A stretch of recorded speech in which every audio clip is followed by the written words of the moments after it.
see you guys in the dark.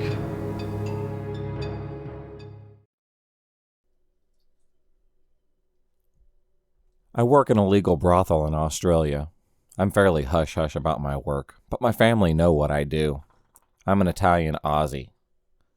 So one day, this dude shows up to my work. He asks for Nadia, the blonde. That's me. I have seen him somewhere before, but not sure where. He is fairly tall and slim, looks a bit Arabic. I usually get the Sri Lankan boys because I'm a bit chubby and blonde, so I'm surprised. He speaks very softly and looks a bit nervous. I assume I said hi to him at work before, but he has never booked me. So he books me for 2 hours. I don't know if you know much about hookers and brothels, but a 2-hour booking is a very long time to book on the first visit. Usually first-time clients stay half or an hour, but okay. First he talks to me. He wants to talk about me, so I give him my cover story, which is I am from interstate and studying and not seeing anyone. He gets a bit standoffish, but I figured he may just be tired. We screw and chat and whatnot till the buzzer goes. I ask if he would like to shower first, or me. He says no, he wants to extend it.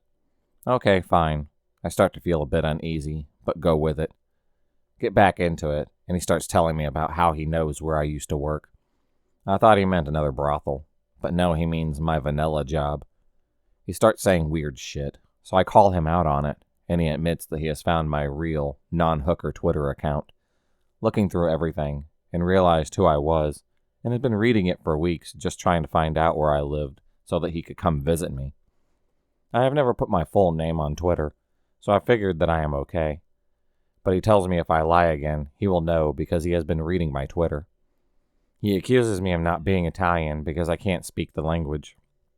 I explained to him that my grandparents assimilated, and that not even my dad really speaks it anymore, so none of us kids learned it. He goes on a bit of a tangent about how I look Serbian, and smirks. My mom is half Serbian, but I chalk it up to a good guess. My Twitter has about 1,600 followers, and I can't tell who he might be to ban him yet. And during sex, I am racking my brain trying to figure out if I tweeted my ethnic background there or not. The next day, another hooker friend rings me, freaking out, because a dude added her on Facebook and messaged her looking for me. He had the same name as my best friend. I look at the profile, and it's not my best friend, but this creep. Apparently he has been messaging all the hookers at my brothel asking for me, and asking for my roster and my number as my best friend. I tell her to ignore it and just move on. Later that week, he books me for an hour. He wants to extend again, so I go and get the F-Tops machine and bring it to him the room. I swipe it, but it stuffs up, and I have to swipe it again. He says that it's okay. I trust you. My name is really unique, and this is no mistake that he said my name. It's not like he said Jane Smith and guessed right. I sort of freeze and tell him not to do it again. He calls me by my real name throughout the booking, and I tell him to stop, and that I won't see him again if he does. 2 days after this happened, my dad rings me. He says he got a Facebook message from some dude with my best friend's name telling him his daughter was a whore, and did he know, and tells my dad where I am working, and a description of me down to my tattoos. He replies, yes, I know, but fuck off, because my dad is not a prick, and loves me anyways. I call my boss, and tell her what happened, and not to accept any bookings from me until I meet them in person, because in the past this client has used different names. She agrees on this. Next thing, I get an email, and so does my dad. He's a CCED, and my brother too, telling me what a whore I am, how much I fuck for cash, why my partner is stupid for staying with me, blah blah blah. This creep doesn't think that my family knows, because I told him my family are strict Italian Catholics, and has got 2 photos of me attached. One of me is one of the rooms at work which I didn't take, and one from my Twitter with my sister. I take the weekend off, and go away for a couple of days, about a 3-hour drive away to my best friend's parents' house. He tweets where we are, and I get another email saying this guy is driving around my town, looking at the sights, wants to come over and meet my friend's dogs. Like it's perfectly freaking normal to want to hang out with a hooker you were stalking. I was so scared, I spent the night in bed with my best friend because I didn't want to sleep alone. I called my cousin to go over to my house, back home, and make sure my windows were dead-bolted, and that all of my house was locked up and the cat was okay. About 2 weeks ago, I was talking to another friend of mine, and turns out that he followed her on Twitter and was asking her about me, but she blocked him because she found him pretty creepy. I don't know how many other people he has added because I don't know his real surname. He deleted the one that he spoke to my friend on, and it was some garbled crap anyways. He seemed to have disappeared in the past week, but I can't really be too sure. And I have to be careful with work. Now, I get my boyfriend to drive me to work, and he picks me up when I finish and drops me home. I deadbolt myself in the house as soon as he leaves, until daylight. He has used lots of names: Adam, Adim, Harry, Jeff, Geoff, and there you have it. My first post. I think that it is okay.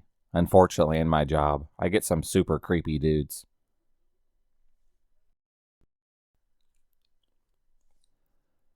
For context, I'm an early 20s Australian female, so I've been working nights in a legal city brothel for a few months now. Although the majority of the clientele are lovely, respectful gentlemen, I have come into contact with maybe 2 or 3 bad eggs. I first met Jerry when he came in wanting an introduction, about a month ago, from all the girls. It was my turn, so I went in and introduced myself, told him my services, blah blah. There was just something about him that made my skin crawl, and I did not want to see him. So after the intro, I went and told the receptionist I'd rather not see him. As is our right, of course. Receptionist came back and told me he really wanted to see me, and he wouldn't hurt me, which in itself is unprofessional. I protested some more, but this receptionist was a bitch, and I'm still relatively new and don't want to step on anyone's toes, so I just did it anyways. 1 hour with Jerry was possibly the most uncomfortable I had ever been up until this point. I could barely understand him, on top of him being foreign. He was also high on ice and talking very quickly. He couldn't get it up, and kept almost demanding me to go down on him, uncovered, which is a massive no-no if you don't want a $10,000 fine, plus ew, no thank you. He also kept asking if he could do his drugs in the room, and that I should do some with him. The brothel I work in is very anti-drugs. I'm not into anything, and if I were, I definitely would not do them with this asshole. There were just so many things in that booking that were red flags, and I hated the receptionist for putting me under pressure to be in that situation. Fast forward 2 weeks, and we have a new receptionist. Thank God. Well, not exactly new, since apparently she was the receptionist for 7 years in the 90s, but she's amazing. Since my booking with Jerry, he had called up to book me a couple of times, but I told the receptionist never to accept a booking from anyone with that name again. Anyways, one morning, 10 minutes till close, someone named Vincent called up and booked me. I wasn't thrilled being it was so close to the end of my shift, but whatever. Vincent shows up, and guess who it is? The old mate Jerry. New and old receptionist sends him packing.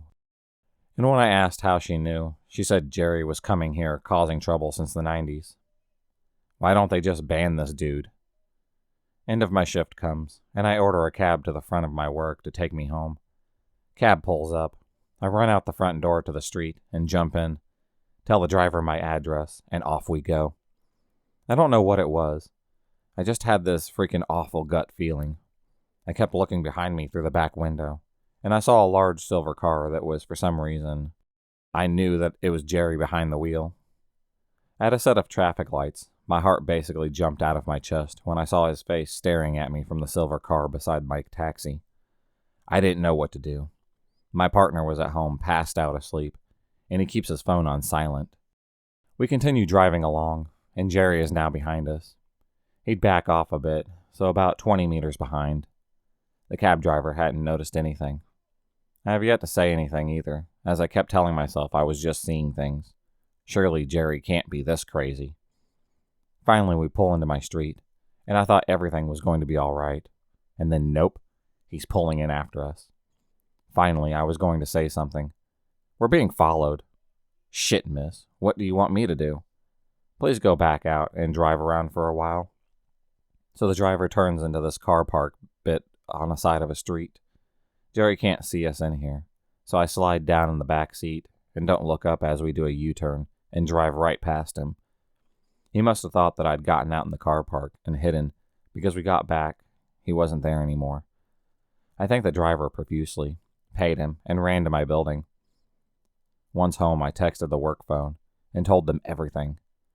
However, they haven't brought it up, and I'm too self-conscious to bring it up myself. I know that's dumb, but I just always feel like me bringing up anything serious or semi-serious makes people think I'm crying for attention. Jerry still comes in, and there's only one girl who will intro him. Last week, she stayed with him, and apparently he wouldn't stop bitching about me. Every time he comes in, I run upstairs so he can't see me. He actually terrifies me, and I know I have a knife forever stored in my work bag should Jerry try anything again. So Jerry, please stop coming into my work, and I really don't want to ever see you again. You're a creep, and I don't like you.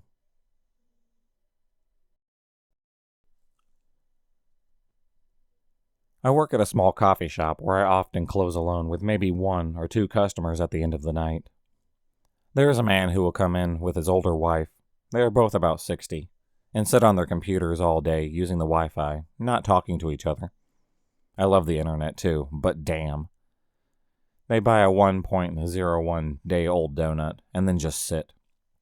The guy is short and white and stocky and has long hair and a little granny glasses. I'm 5'11", so I tower over him and always thought he was weird, but never gave him much thought or felt scared until the other night. I was closing, and it was just him and me. His wife wasn't there. Often they got into fights, and she would leave crying after he yells at her. He's definitely a real keeper. So I didn't think much about it. He came up to me at the end of the night and got a coffee to go. I asked his name for the cup out of habit, and he said, "Put Master on it." Immediately I felt myself turn bright red and get uncomfortable, and I said, "No." He laughed. I just turned around and made his drink, put it on the bar. I could feel him looking at me the whole time, but tried not to seem nervous. He said, "Do you know what I do?" I shook my head no. He tells me that he runs a brothel called Secret Garden that specializes in extreme BDSM. We live in Washington State. Hello, brothels are not legal. And he likes seeing women with fat wallets, he said. He thought that I would really be successful as a sub even though I am so tall. He said he'd love to chain me and show me the lifestyle, and that I'd love it. I again felt myself get bright red and start to shake because it didn't feel normal. I get a lot of weirdos because of Seattle's huge tweaker population, and I get a lot of gang members, but I want to make it explicit.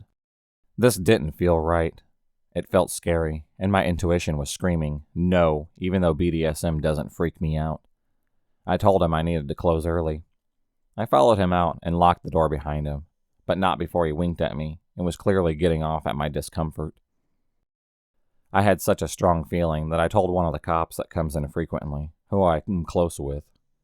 He looked into it and said that there was a warrant out for this guy because he was trafficking underage girls and violence against them, and he is involved in a missing persons case that is centered around an underage Hispanic girl.